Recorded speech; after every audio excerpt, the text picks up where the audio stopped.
I put this together, and what this is, it says the Internet Marketing 7 Major Concepts. And I put it together, and what I did is I go, okay, now remember, this is from a chiropractor. Internet Marketing for chiropractors. It's not for everybody, okay? It's very specific what I would recommend to do as a chiropractor based on everything there is to do on the internet. So having said that, if I had to distill down some major points, some major talking points, okay, some major, write this down. If I had to distill down, just write it down. If I had to distill down, number 1, search engine optimization. As a business owner, if you're not aware of it yet, you have to know a little bit about a lot of different topics. You cannot just hire everybody to do everything. Like accounting, you can't just hire a CPA to do your taxes. You're going to pay a heck of a lot in taxes if you don't learn the basics of tax law. If you don't know the basics of the internet and you just hire somebody to do your website and do your SEO and all that, you're not even going to know if it's being done right or how it's done or what the cost is relative to what you're getting. You have to know a little bit about everything as an owner. You don't have to be a black belt in every category, but you gotta know the language and be able to talk when you start. And by the way, I'm also saying don't do everything. I'm not saying do everything either, because that's not a good source of spending your time, is by doing everything, leveraging your time. But knowing the language. So these are some of the topics I put together that in my mind, I would say, as you as a chiropractic business owner, these are the topics that I would say are unbelievably important relative to internet marketer being a chiropractic business owner. Number 1, search engine optimization. And by the way, it's number 1. You know, when I was going into this world of the internet and learning it, and I don't know if you guys know, I went back to school. I got certified internet webmaster. I went back to school to learn the internet. I didn't just take a little course here or there. I went back and got certified, okay? I spent some time and energy in this. And I'm going to tell you, out of everything about that internet, here's what I knew right away. If nobody found my videos or my website, it doesn't matter how good they were and what I was saying, if nobody found it. I'm like, you got to learn how to get people to find your stuff. And what's that called? It's called search engine optimization. Now, I took a big class, a week class, an expensive week-long class of search engine up 40 hours. Is that what I recommend for you? No, you don't need that at all. But you have to know the basics. I'm going to share with you the basics. As an owner-operator, you do have to know the basics of a lot of stuff. Okay? So that's what search engine optimization, and we'll go into this in detail, but number 1 is search engine. In other words, when you put stuff on the internet, it's called SEO. You'll hear that language a lot. It's SEO. You've got to learn how the basics of SEO so that your stuff gets found. Okay? Number 2, fresh content. One of the primary criteria of Google, now I'm going to reference Google, and everybody follows Google, okay? That's the 800-pound gorilla. One of the basic tenets of Google and the internet is fresh content. Google doesn't want the same stuff coming up every day, because it knows it'll bore the consumer and it'll lose consumers, and then there goes Google. Fresh content. What does that mean? Unfortunately, it means somebody's got to do something in your office. Now, there's a lot of ways of doing fresh content. You can leverage it through people, you can automate it, but this is a major component, fresh content. Now, when I say fresh, I'll also go into what kind of frequency. I'll give you my suggestions and also what it's based on. Okay? Relevant content.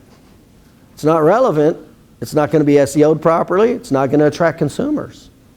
Relevant content. I can't tell you, I when I got on Facebook and I got all these chiropractors on Facebook, I knew chiropractors kind of did weird things and said weird things. Not until I got on Facebook.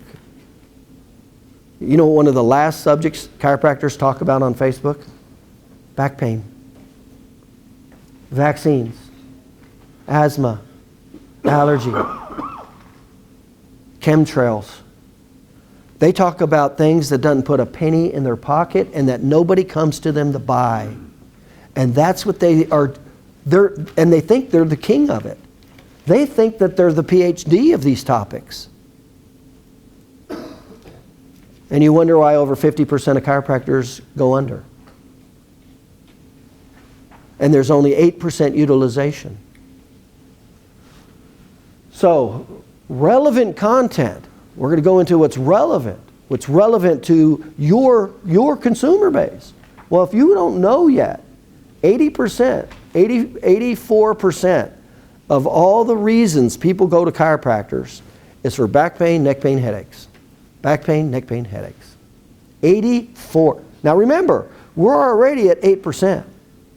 Now remember, the 92% that's not looking for chiropractors, they don't care what you say anyway because they're not looking for you. So the 8% that is looking for you, doesn't it just make sense to talk about something that they want instead of talk about something that they don't even care about? See, this is industry stuff. These chiropractors talk this way. It's all industry stuff.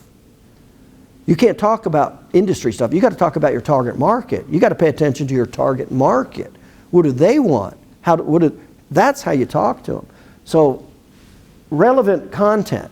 So 84% of the 84. So if 84% of the reason why people pick chiropractors, guess what you should be with your marketing topic should be 84% of the time, as a minimum.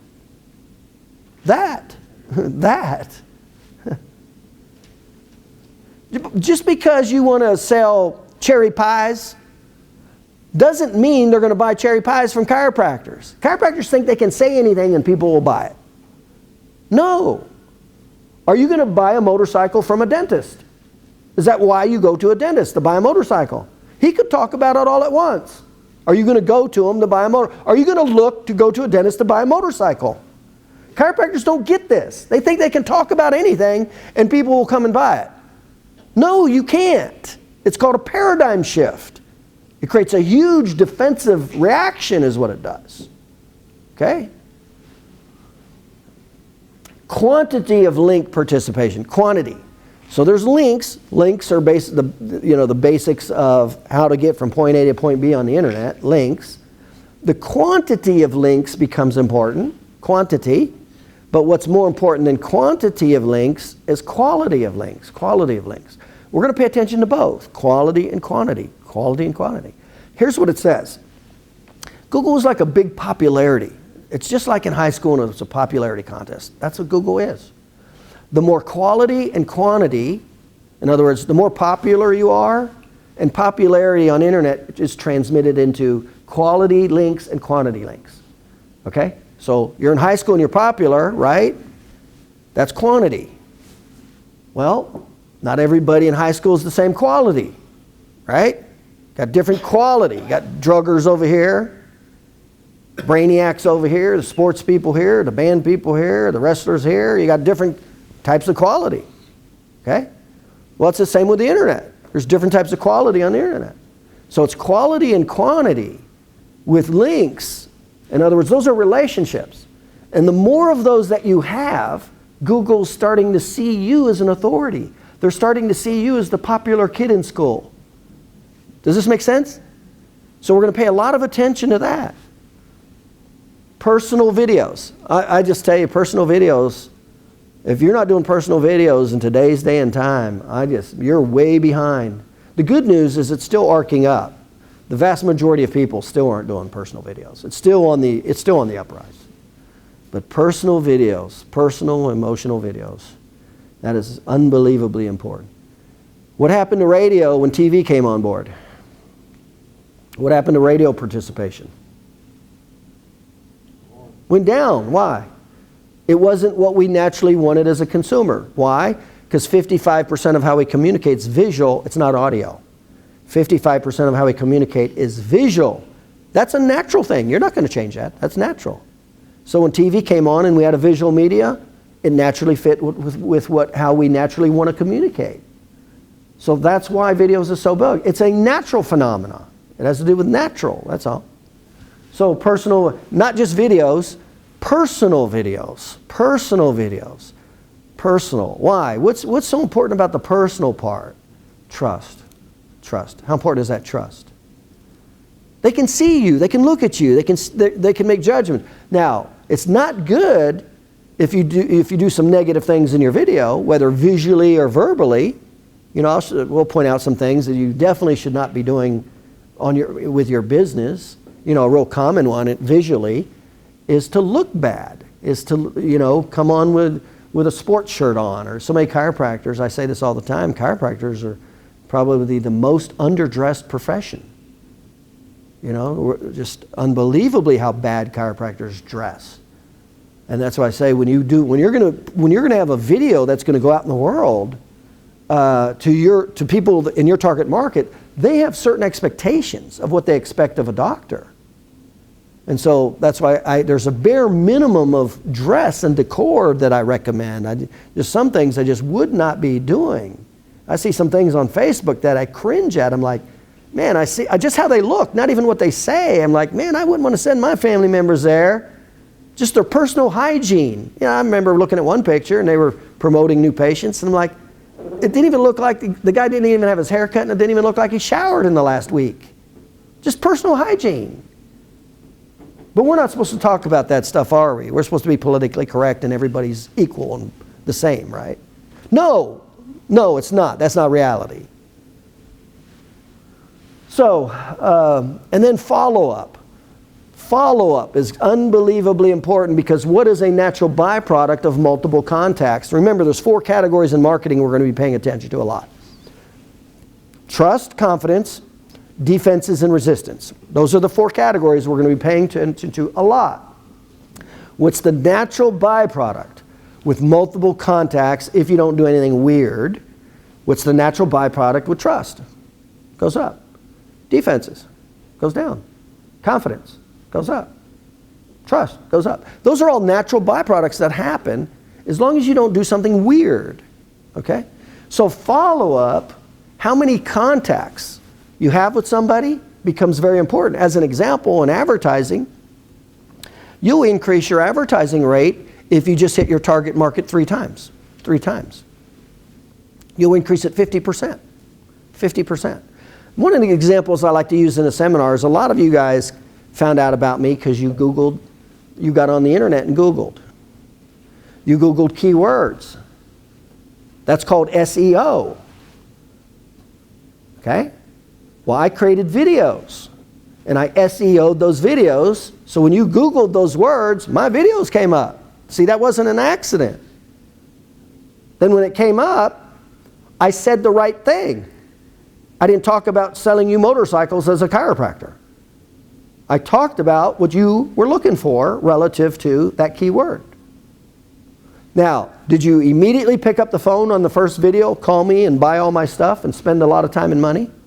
No, you didn't. And so here's my question to you. Why do you think your patients will? If that's not how you act as a consumer, why do you think your potential patient base will just see you once, do backflips, and be willing to spend a ton of time or money? Because that's what they told you in school. And that's not reality. So, you saw the video, it was relevant, you liked it, what'd you do? Chances are you went right to the next video. If it wasn't relevant, you would have just backed out and went somewhere else. You went right to the next video. In other words, another contact. And then I said more relevant stuff. So what's happening to your trust and confidence? What's happening to your defenses and resistance? And eventually you called me. Said, hey, I kind of like your stuff. I'm interested. In other words, you are now willing to spend some time and money. And then I just had to reassure that that's what it was, what you wanted, and that it was way more valuable than the time or money you were going to spend. That's called educational sales. And that's why you're sitting here today. So if that's the process of how you buy as a consumer, then why don't you consider using that process to get more patients for you, more relationships for you, if that's how it works. Follow-up. Now some things, some follow-up, you know, the less you know, the more difficult follow-up is. But with the internet, in today's world, with follow-up with the internet, unbelievable.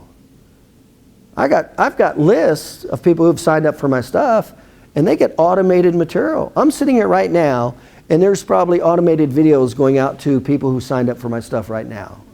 And they're watching me, and I'm influencing them, and I'm increasing their perceived value, and I'm increasing their willingness to spend more time and money. And here I am talking with you. That's called a huge leverage of time and money. That's what you need to do. That's what we're going to show you how to do. Use this thing to leverage your time and money. Follow up.